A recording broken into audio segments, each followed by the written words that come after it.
संतरे बेचने वाली बूढ़ी अम्मा की कहानी, जिसके पास एक नौजवान लड़का हमेशा आता, हमेशा संतरे खरीदता और खरीदे हुए संतरों में से किसी एक को, उसकी एक फाक को चखते हुए कहता, अम्मा देखो ना, ये तो कम मीठा है। और अम्मा हमेशा दूसरी फाक को चखते हुए कहती, नहीं बेटा, ये तो बराबर मीठा है। फिर भी ये लड़का बड़ी बेरुखी के साथ उसे खुले हुए संतरे को वहीं ठेले पर छोड़कर चलता बनता। अब इस नौजवान के साथ उसकी पत्नी भी हमेशा हुआ करती। एक दिन पत्नी ने पूछा, ये जो तुम हर बार अम्मा के ठेले पर पहुंचकर नौटंकी शुरू कर देते हो, ये संतरा तो कम मीठा है, ये संतरा तो कम मीठा है।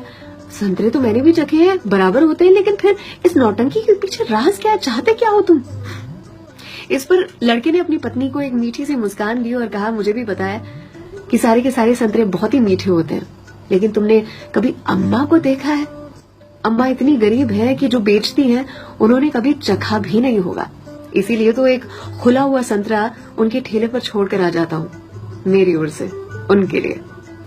अम्मा के बाजू में जो सब्जी वाली थी, उसने एक दिन कहा उनसे, आपको पता है ये जो सरफरा आपके ठेले पर आता है संतरे खरीदने के लिए, इतनी चिकचिक करता है आपसे कि आप नाप तोल में उसे ज्यादा संतरे दे देती हो। इस पर अम्मा ने कहा कि वो कभी मुझसे संतरे की मिठास पर चिकचिक करता ही नहीं है, वो ये चिकचिक करता है मुझे संतरा खिलाने के लिए, एक छोड़कर जाता है। क्या मुझे पता नहीं है? उसकी चिकचिक में भी उसके प्यार की मिठास नजर आती है। वो कहते हैं ना कि मेरे हिस्से से ज्यादा तूने मेरी थाली में परोसा है, कितनी भी मुश्किलें दे ऊपर वाले, मुझे तुझ पे भरोसा है। छीन कर खाने वाले का कभी पेट नहीं भरता और बांट कर खाने वाला कभी भूखा नहीं मरता। अगर कोई ऐसा दिखे, उसकी मदद जरूर से करे। इसी को तो कहते हैं जियो दिल से।